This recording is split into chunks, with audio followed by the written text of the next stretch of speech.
Hello प्यारे बच्चों, welcome to आई पढ़ाई। देखो, आज हम लोग अपने इलेक्ट्रोस्टैटिक्स के टॉपिक को कूलम्ब्स लॉ से थोड़ा आगे बढ़ा रहे हैं और अब आज हम डिस्कस करेंगे इलेक्ट्रिक फील्ड के बारे में।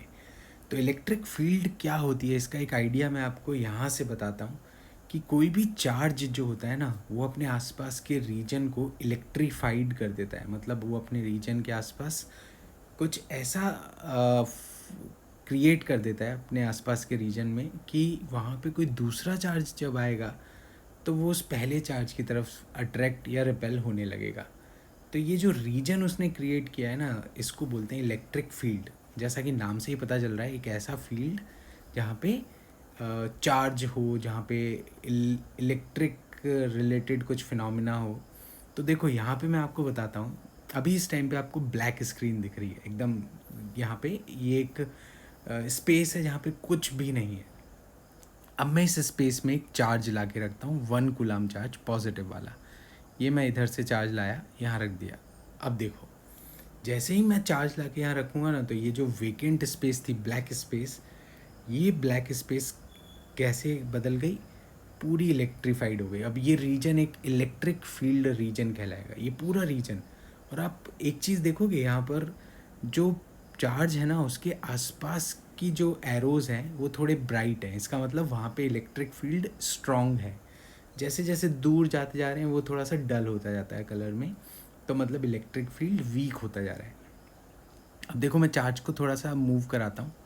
देख रहे हो, मतलब इलेक्ट्रिक फील्ड चार्ज के राइट साइड में तो राइट की तरफ जा रही है और लेफ़्ट साइड में लेफ़्ट की तरफ जा रही है। देखो, ध्यान से देखना, मैं जितना लेफ़्ट की तरफ लेके जाऊँगा, ये फील्ड जो राइट में है वो राइट की तरफ, लेफ़्ट वाली लेफ़्ट की तरफ, और चार्ज के ऊपर वाली ऊपर, नीचे वाली नीचे। तो कैसी फील्ड क्रिएट कर रहा है ये, अपने अंदर से बाहर निकलती हुई फील्ड। ऊपर की साइड देखोगे तो ऊपर जा रही है, नीचे की साइड देखोगे नीचे आ रही है, राइट में देखोगे राइट में जा रही है, लेफ़्ट में देखोगे लेफ़्ट में आ रही है। और जो चार्ज के आसपास का रीजन है वो ज़्यादा स्ट्रॉन्ग इलेक्ट्रीफाइड है और दूर वाला रीजन वीक इलेक्ट्रीफाइड है। अब मैं देखो इसके पास सेंसर ला के दिखाता हूँ। सेंसर इलेक्ट्रिक फील्ड को मेजर करेगा, वोल्ट पर मीटर इज़ द यूनिट। यहाँ पे देख रहे हो, जो इलेक्ट्रिक फील्ड है दूर अगर मैं देख रहा हूँ बहुत ही कम है, देख रहे हो बहुत ही कम है, 0.5।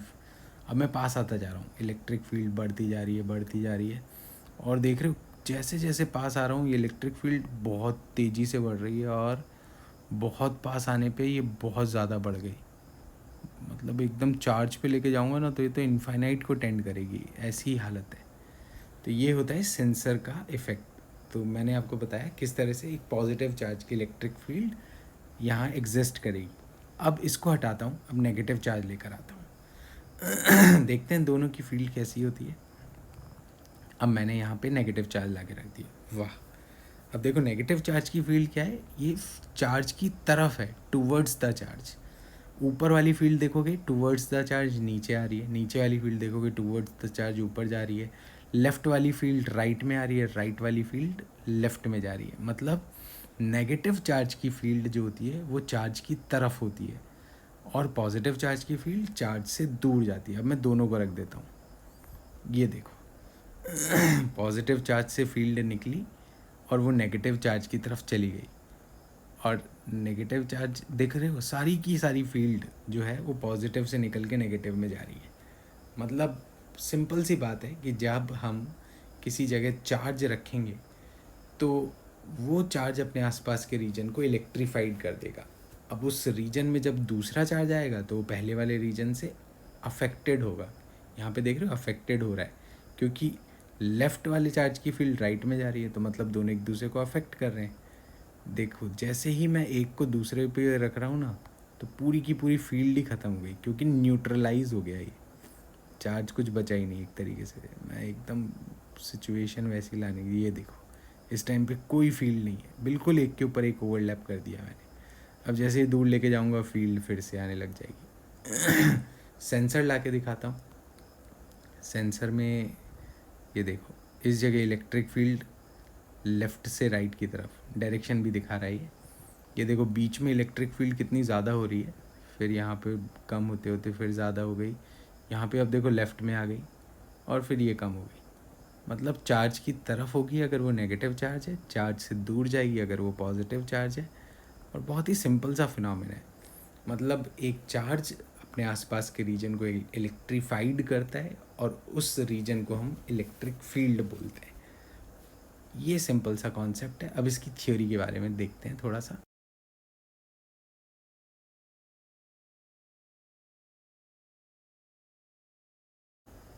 ओके बच्चों, तो देखो अब हम इसकी थ्योरी के बारे में डिस्कस करते हैं, जो हमने अभी एक्सपेरिमेंटली देखा कि इलेक्ट्रिक फील्ड क्या होती है। तो electric field is defined such a space which is surrounding by a charge, static charge.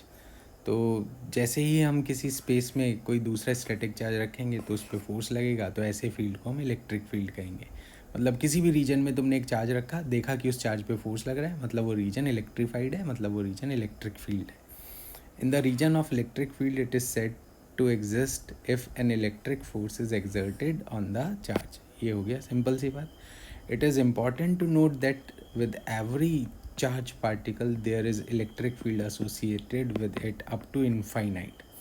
मतलब ये कहना चाहते हैं कि एक चार्ज पार्टिकल के साथ जो फील्ड होता है वो इनफाइनाइट दूरी तक एसोसिएटेड होता है, मतलब टिल इन्फिनिटी वो फील्ड जनरेट करेगा. And the last point is no charged particle experiences force due to its own electric field. देखो कोई भी चार्ज पार्टिकल अपनी ही फील्ड से कभी फोर्स एक्सपीरियंस नहीं करता है. मतलब सोचो ज़रा कि ये मेरे पास एक रीजन है, इस रीजन में मैंने एक चार्ज को रखा, क्यू चार्ज. अब क्या ये चार्ज अपने आप को ही रिपेल थोड़ी करेगा भाई. दो चार्ज आपस में एक दूसरे को रिपेल या अट्रैक्ट करते हैं, चार्ज खुद को थोड़ी करता है. तो कोई भी चार्ज की फील्ड उसको खुद को कोई इफ़ेक्ट नहीं डालती. जैसे यहाँ से अभी हमने जो देखा कि फील्ड लाइंस या फील्ड्स जो होंगी वो ऐसे बाहर जाते हुए होंगी, पॉजिटिव चार्ज है ये. और ऐसे ही एक नेगेटिव चार्ज माइनस क्यू यहाँ रख दें तो इस पे फील्ड अंदर आते हुए. देखो हमेशा क्या होता है, एक पॉजिटिव चार्ज की फील्ड नेगेटिव चार्ज से इंटरेक्ट करती है. मतलब ये दोनों एक दूसरे को पुश या पुल कर सकते हैं, लेकिन कोई चार्ज अपने आप को पुश या पुल नहीं करता है. तो no force is exerted by charge on itself. ये सिंपल सी कुछ बातें हो गई. अब इस फोर्स के इस फॉर्मूला को समझते हैं. ये जो फॉर्मूला है, this is to find the intensity of the field. मतलब कोई फील्ड कितना स्ट्रॉन्ग है. भाई मान लिया कि किसी रीजन में चार्ज रखने पे फोर्स लगता है, लेकिन ऐसे तो कई सारे रीजन हो सकते हैं. कुछ रीजन में फोर्स कम लगेगा, कुछ रीजन में फोर्स ज़्यादा लगेगा.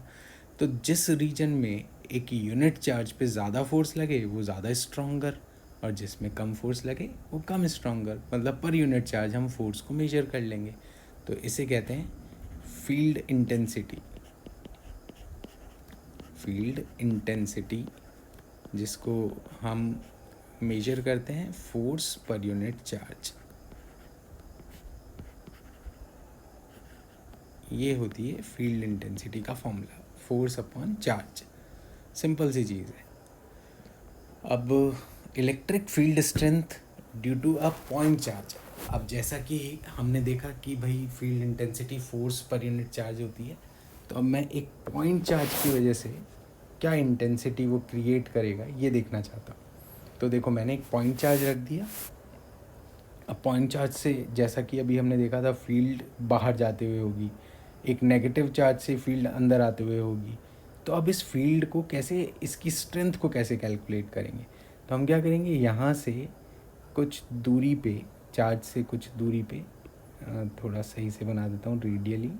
इस दूरी पे मान लो कि मुझे फील्ड निकालनी है ना, डी डिस्टेंस पे. तो मैं यहाँ पर एक क्यू नॉट चार्ज रख दूँगा. इसे कहते हैं टेस्ट चार्ज. जिस पे हम टेस्टिंग कर रहे हैं वो टेस्ट चार्ज. तो इस क्यू नॉट चार्ज पे फोर्स कितना लगा, तो फोर्स लगा के Q naught by distance D का स्क्वायर. और ये फोर्स किस पे हमने निकाला, फोर्स ऑन क्यू नॉट. तो फोर्स पर unit charge, force on unit charge कितना होगा, अगर क्यू नॉट पे इतना है तो यूनिट पे कितना होगा, तो it is by unitary method, और उसे कहेंगे हम इलेक्ट्रिक फील्ड स्ट्रेंथ। तो K Q naught by distance D का square divided by Q naught, मतलब हमने यूनिट चार्ज पे फोर्स निकाल दिया। भाई क्यू नॉट पे इतना तो 1 यूनिट पे कितना, तो ये फॉर्मूला हो गया इलेक्ट्रिक फील्ड इंटेंसिटी का for a test charge, sorry for a given charge, इसे टेस्ट चार्ज नहीं बोलेंगे। एक क्यू चार्ज की डी दूरी पे इलेक्ट्रिक फील्ड इंटेंसिटी है ना, इसको मैं क्या लिखूँगा, it is electric field intensity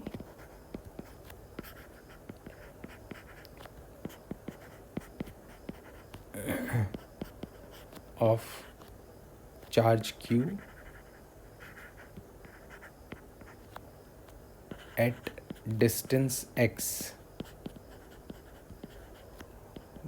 देखो हमेशा याद रखना कि जो फॉर्मूला में हमारे पास चार्ज लिखा जाता है ना, ये उसकी फील्ड होती है और एक्स उस चार्ज से दूरी होती है।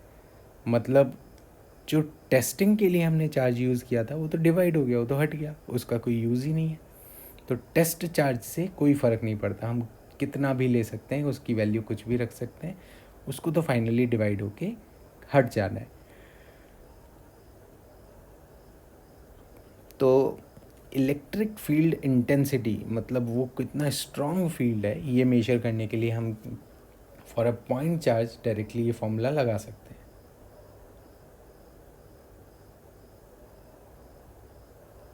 आई होप ये सभी लोगों को अच्छे से एक्सप्लेनेशन समझ में आ ही गया होगा। तो हमेशा बस ये ध्यान रखना कि इलेक्ट्रिक फील्ड इंटेंसिटी कैसे निकालनी है। तो बहुत ही सिंपल सी चीज़ है, electric field intensity for a point charge निकालने के लिए हम हमेशा ये कंडीशन लगाएंगे कि force on a unit charge, पहले फोर्स निकालेंगे एक टेस्ट चार्ज रख के और उसको फिर डिवाइड कर देंगे, डिवाइड बाय चार्ज करके हमें इलेक्ट्रिक फील्ड इंटेंसिटी मिल जाएगी। ठीक है, अब नेक्स्ट टॉपिक पे चलते हैं। देखो अच्छा, यहाँ से एक बढ़िया बात आपको बताता हूँ कि हमने ये निकाला फोर्स पर unit charge is equals to electric field intensity. तो यहाँ से मुझे एक फोर्स का नया फॉर्मूला मिल गया, कूलम्ब्स लॉ तो था ही, एक नया फॉर्मूला क्या मिल गया, F is equals to Q naught into E.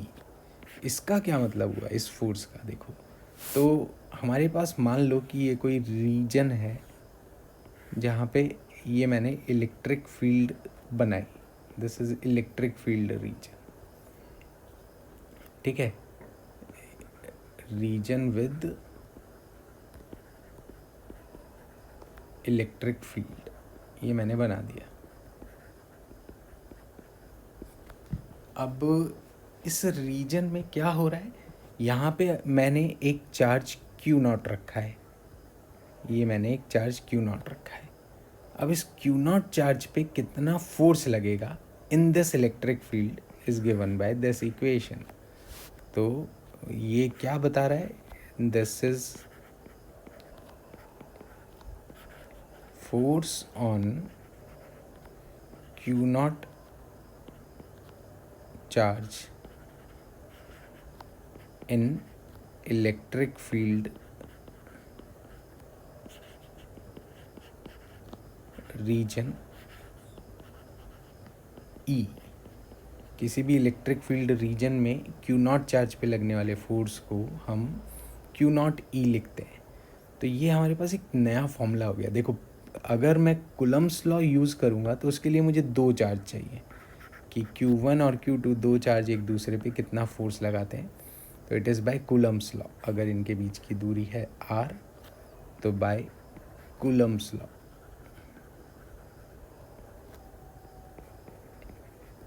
And this force is K Q1 Q2 by r square. अब मान लो कि मैंने एक ही चार्ज दिया और पूछा कि बताओ इस पर कितना फोर्स लग रहा है। अगर इसको मैंने एक गिवन फील्ड में रखा है तो ये है इलेक्ट्रिक फील्ड, तो अब हमारे पास दो फॉर्मूलाज हो गए। तो the second formula, force on charge in electric field is F is equals to charge की वैल्यू इनटू ई। ये हमारे पास दूसरा फॉर्मूला। दोनों चीज़ों को ध्यान रखना कि इलेक्ट्रिक फील्ड रीजन में हम कौन सा फॉर्मूला लगाते हैं और दो चार्जेस के बीच में कूलम्ब्स लॉ लगाते हैं। सिंपल सी चीज़ है।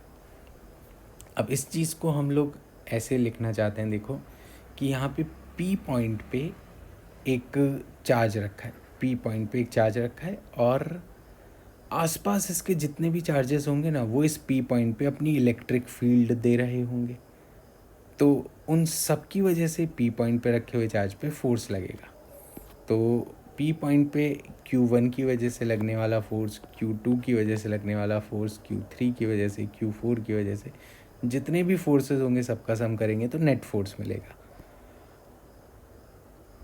अब देखो Q0 पे, यहाँ पे जो चार्ज है ना वो Q0 है। Q0 पे Q1 की वजह से जो इलेक्ट्रिक फील्ड है वो Q0 E1 फोर्स लगा रही है। Q0 पे Q2 की वजह से electric field Q0 E2 force लगा रही है। क्योंकि देखो इलेक्ट्रिक फील्ड तो हम चार्ज का ले रहे हैं, E1 is electric field of Q1, है ना। E2 क्या है, इलेक्ट्रिक फील्ड ऑफ Q2 और E3 electric field of Q3। तो इस तरह से हम हर चार्ज की इलेक्ट्रिक फील्ड को एक दूसरे चार्ज से मल्टीप्लाई करें तो हम उनके बीच का फोर्स निकाल सकते हैं। फॉर एग्ज़ाम्पल देखो, इसको मैं इस तरीके से समझाता हूँ कि Q1 का R दूरी पे इलेक्ट्रिक फील्ड क्या होगा। अभी अभी हमने देखा Q1 का R दूरी पे इलेक्ट्रिक फील्ड क्या होगा। तो this electric field will be KQ/R²। इसको Q1 लिख देता हूँ। तो it is electric field of Q1 charge at distance R।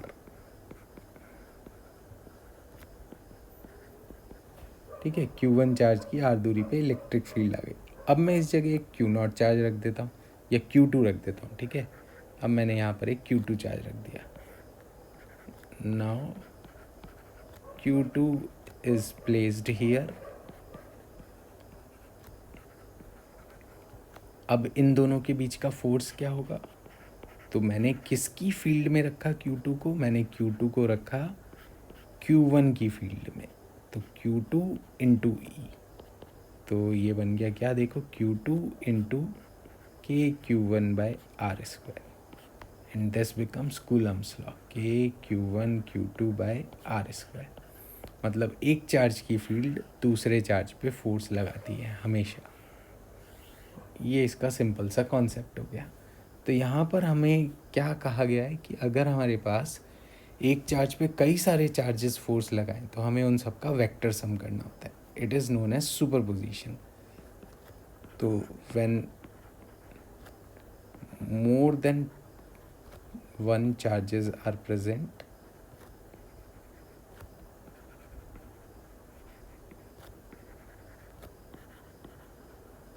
then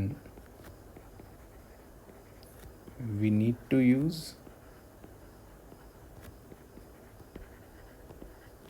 vector sum. Simple सी बात है कि अगर दो से ज़्यादा चार्जेस होंगे, दो या दो से ज़्यादा, तो हमें हमेशा वेक्टर सम करना है, चाहे हमें इलेक्ट्रिक फील्ड निकालनी हो चाहे फोर्स निकालना हो। ठीक है, तो अब इसके एक दो एप्लीकेशन देख लेते हैं। बहुत ही सिंपल से एप्लीकेशंस हैं।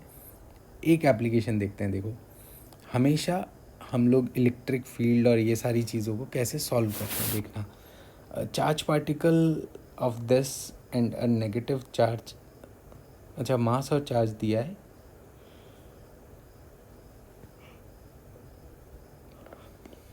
ओके देखो, जो प्लेट्स हैं वो इनफाइनाइटली लॉन्ग हैं, पैरेलल प्लेट्स हैं। और हमने चार्ज को इतनी वेलोसिटी से रिलीज़ कर दिया, the distance between the plates is 0.3 centimetre. तो यहाँ पर इन दो प्लेट्स के बीच की डिस्टेंस है 0.3 सेंटीमीटर।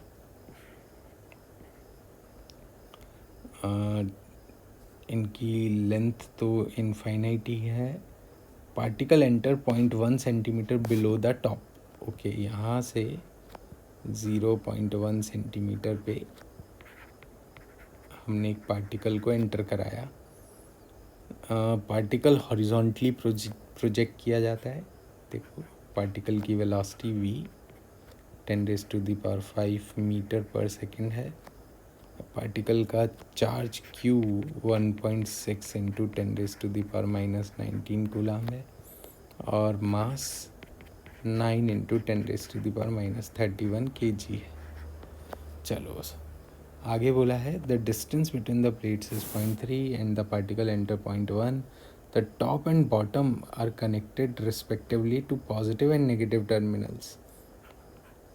यहाँ पे ये पॉजिटिव टर्मिनल से कनेक्टेड है टॉप, और बॉटम वाला नेगेटिव टर्मिनल से कनेक्टेड है।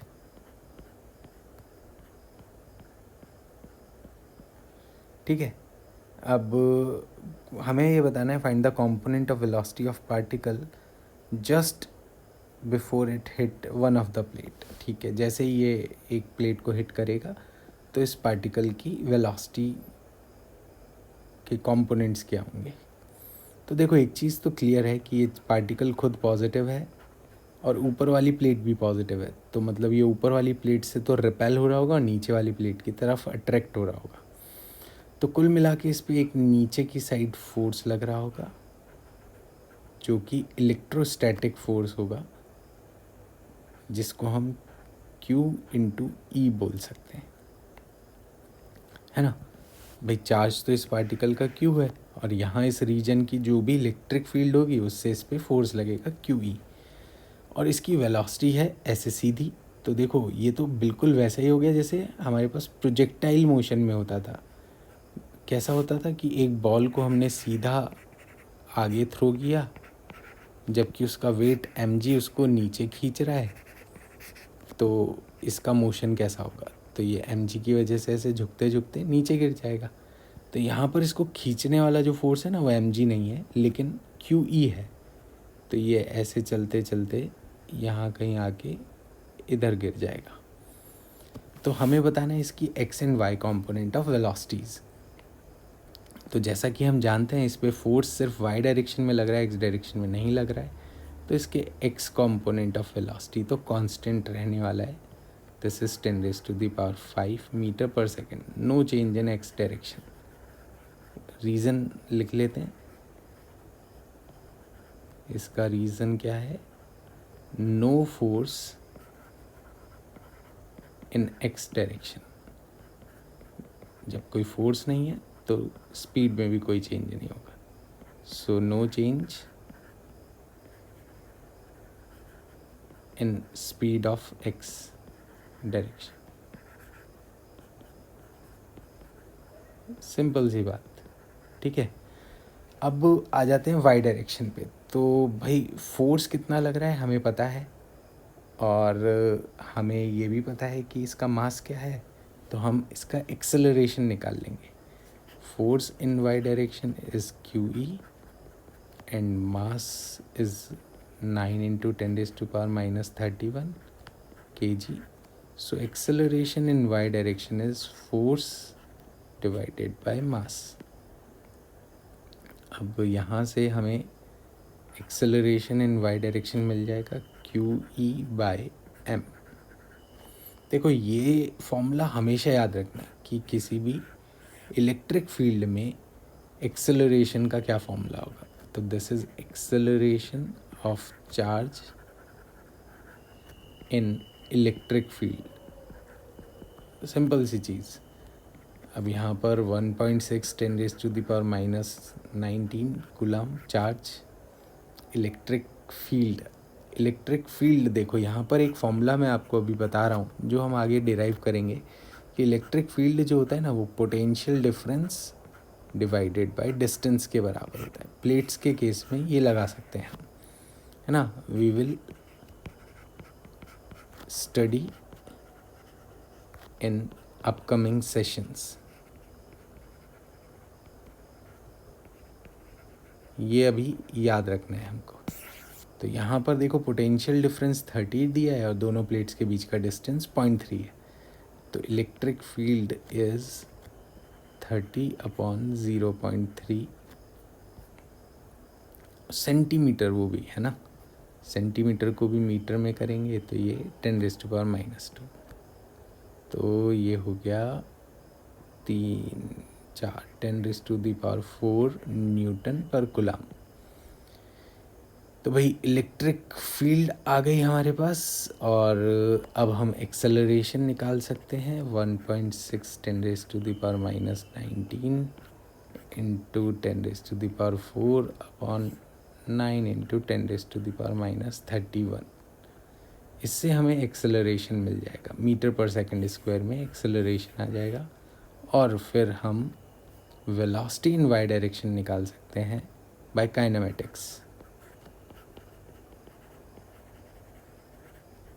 देखो काइनेमेटिक्स से कैसे, वी वाई का स्क्वायर माइनस यू वाई का square is equals to 2ay into S. और देखो वी वाई फाइनल वेलोसिटी हमें वाई डायरेक्शन में कैलकुलेट करनी है। इनिशियल वेलोसिटी 0 है क्योंकि हॉरिजॉन्टली थ्रो किया है। एक्सेलरेशन हमने निकाल ही लिया है।